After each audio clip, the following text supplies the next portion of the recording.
और मेरे साथ महाभारत में जो मेहमान जुड़ रहे हैं, परिचय आपसे करा देती हूँ। बीजेपी की राष्ट्रीय प्रवक्ता सांसद अपराजिता सारंगी जी हमारे साथ जुड़ रही हैं। आप स्क्रीन पर उन्हें देख सकते हैं। अजीज खान साहब, राष्ट्रीय प्रवक्ता है समाजवादी पार्टी के, बहुत दिनों बाद आए। अजीज साहब, बहुत स्वागत आपका। हमारे साथ अश्विनी उपाध्याय जी हैं, सुप्रीम कोर्ट के वरिष्ठ वकील हैं, स्टूडियो में हमारे साथ हैं। फिरोज बख्त अहमद साहब, मौलाना आजाद यूनिवर्सिटी के फॉर्मर वीसी हैं। प्रेम कुमार जी, वरिष्ठ पत्रकार हैं, हमारे साथ स्टूडियो में। और सैयद जवाद साहब, राजनीतिक विश्लेषक हैं।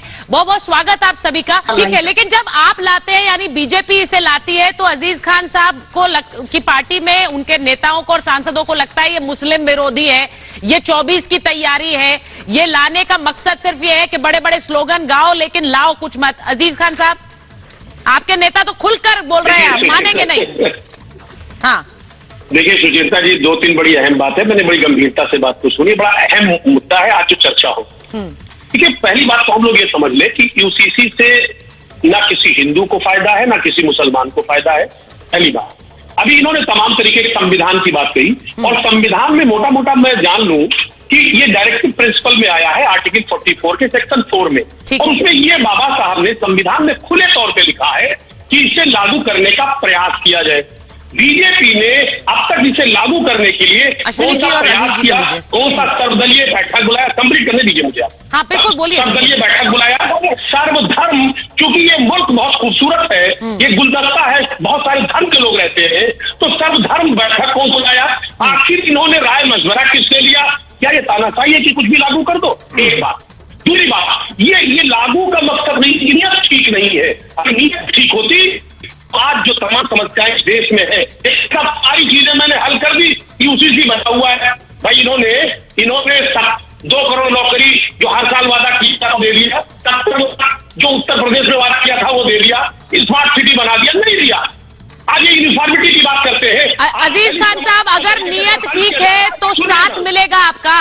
नियत पर आप सवाल उठाते हैं, मैं नियत नहीं, मैं उस ड्राफ्ट पर पूछ रही हूँ। साथ है आप लोग, आपके नेता तो खुलकर कह देते हैं हम नहीं मानने वाले हैं, नुकसान क्या है वो नहीं बताते। अरे सुनिए ना जी सुचेता जी, हाँ, पहले तो ड्राफ्ट तो आए, इनकी सोच क्या है, इनकी नियत क्या है, वो तो बाद में चर्चा का विषय है। अच्छा, तो सर्वदलीय बैठक में चर्चा जो होगा। भी ड्राफ्ट हो, दूसरी बात, ठीक है, ठीक है। अजीज खान साहब, एक मिनट, मैं आपसे कह रही हूँ, जो भी ड्राफ्ट हो वो सुचरिता के लिए भी होगा, वो अजीज खान साहब के लिए भी होगा, वो अश्विनी उपाध्याय जी के लिए भी होगा। तो नियत में खोट की जब आप बात कहते हैं, तो वो नियत में खोट क्या है पर भी बताऊंगी, लेकिन पहले बताइए मुझे जरा अजीज खान साहब, वो कह रहे हैं सिर्फ सियासी बयानबाजी है।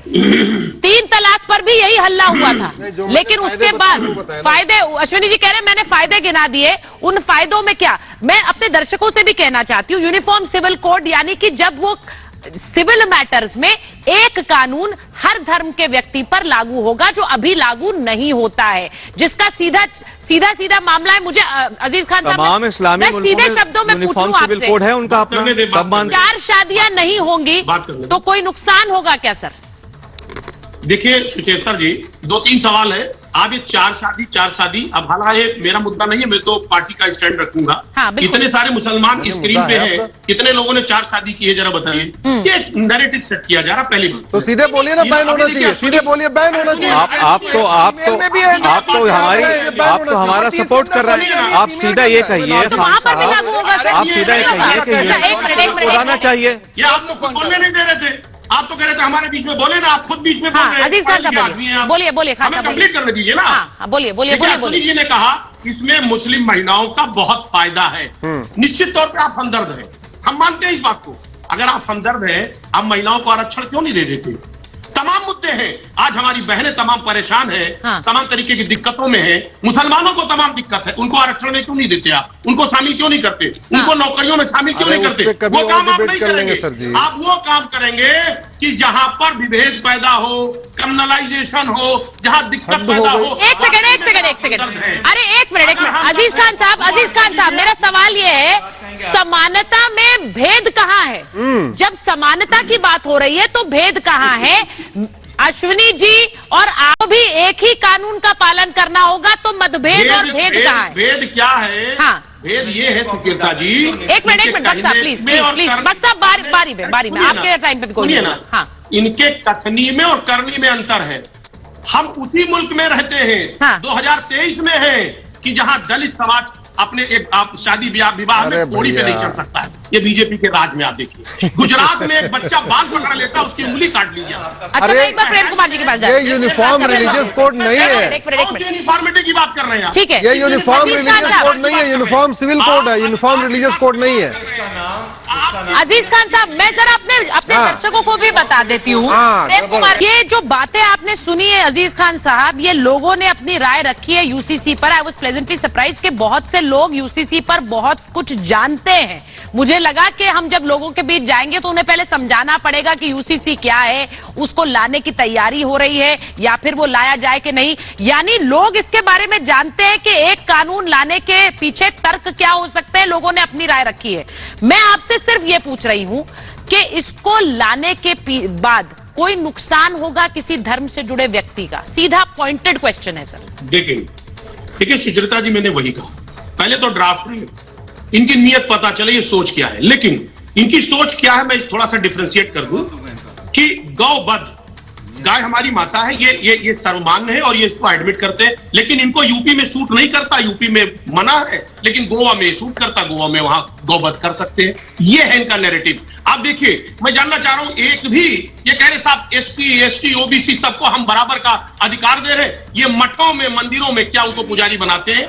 क्या उनको वहां अधिकार देते हैं? नहीं देते। सुनिए मेरी बात, ये बड़ा इंपॉर्टेंट मामला, इंपॉर्टेंट।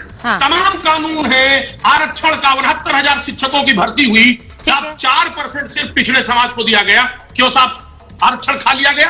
कहते ये सब है, इनकी नीयत ठीक नहीं है, ये नहीं चाहते हैं कि इस मुल्क का विकास हो। आज मुद्दों की कमी है। मैंने आप बार-बार नियत पर सवाल उठाते हैं। एक मिनट, आप बार-बार सवाल नियत पर उठाते हैं, आप बार-बार नियत पर सवाल उठाते हैं अजीज खान साहब। भाग रहे हैं, यही सवाल उल्टा बीजेपी आप पर उठा रही है कि 24 से पहले आप हर चीज 24 से जोड़ देते हैं कि 24 आने वाला है, इसीलिए यूसीसी लाने वाले। अश्विनी जी मुझे ये बता दीजिए, अब अजीज खान साहब वो ये कह रहे हैं कि अलग अलग राज्यों में सिर्फ बीजेपी रूल स्टेट्स में नहीं खत्म हो जाएगा। अजीज खान साहब, एक मिनट अजीज खान साहब, हमारा नंबर है, मुझे बात करने दीजिए प्लीज, बोलिए। देखिए सुचरिता जी, 2-3 बातें हैं। देखिए, आज बीजेपी के पास मुद्दा नहीं है, मुद्दा विहीन है, वो सरेंडर कर गई है। अब वो यूसीसी के पीछे छिप करके वो चुनाव लड़ना चाहती है। इससे ये पता चल रहा है कि बीजेपी कहीं ना कहीं उसने हाथ स्वीकार कर लिया है। तो महंगाई, बेरोजगारी, तमाम बड़े बड़े मुद्दे थे। अगर वाकई में उसने मुल्क के लिए तरक्की की बात की होती, तरक्की की बात पर उसको चुनाव लड़ना चाहिए। अब वो धर्म के आधार पर चुनाव लड़ना चाहिए। अरे आप दोहरा रहे हैं अपनी बात को। एक बात सुन लीजिए खान साहब, आप वो सेंसिबल आदमी हैं, बड़ी पार्टी के मेंबर हैं, मेरी एक बात सुन लीजिए। आप सुनिए, ये इसको थोपा नहीं जा रहा है, थोपा नहीं जा रहा है। अपराजिता जी ने साफ कर दिया, पहली बात। और दूसरी बात सुन लीजिए, ये कहा था हमारे दोस्त ने कि अब तक क्यों नहीं लाया गया, उसकी वजह ये थी। आप दोनों एक साथ बोलेंगे तो कैसे समझ आएगा? बख्श साहब उन्हें कंप्लीट करने दीजिए, फिर बोलिए प्लीज। कंप्लीट नहीं कर रहे, कैसे अनजान है आप? बोलिए कर रहे हैं क्या? कंप्लीट इतना बोलने का शौक है तो आप अकेले बोलिए, बात नहीं कंप्लीट करने दे रहे। देखिए सुचरिता जी, एक बात समझिए कि जब इंसान के पास कोई हथियार नहीं होता है, जब वो काम नहीं करता है, वो विकास नहीं करता है, 9 साल 10 साल मौका मिला तो आज वो ये कर रहे हैं, यूसीसी के पीछे छिप रहे हैं। यही वजह है और कोई वजह नहीं है, वरना यूसीसी का कोई मसला नहीं था। मेरी बात सुन लीजिए, आप तो इस तरह से पेश कर रहे हैं इसको सारे काम हो गए जैसे ये यूनिफॉर्म सिविल कोड थोपा जा रहा है, थोपा नहीं जा रहा। इंडियन लॉ कमीशन ने सबसे राय मशवरा मांगा है, उसके बाद एक ड्राफ्ट बनाया जाएगा। आपने भी ड्राफ्ट की बात की थी, वो ड्राफ्ट आप यूसीसी लेकर बैठे हैं, आप ट्रिपल तलाक लेकर के बैठे हैं, हिजाब लेकर बैठे हैं। अरे आप तरक्की की बात करिए ना देश के, आप तरक्की की बात करिए, आप एजुकेशन की बात करिए, आप बेरोजगारी की बात करिए, आप महंगाई कोई बात नहीं करेंगे। ठीक है, बख्श साहब बोल रहे हैं, मोदी जी जो कहते हैं सबके शेर अगर खत्म हो गए हो तो समय मेरा भी खत्म हो गया, समय मेरा भी खत्म हो गया, सबके शेर खत्म हो गए। मैं बस ये कहूंगी कि वो सूर्य जिसकी बात कही अपराजिता जी ने, उसकी चमक देश पर बनी रहे, हमारे भारत पर बनी रहे, यही उम्मीद के साथ बहुत बहुत धन्यवाद आप सबका महाभारत में जुड़ने के लिए।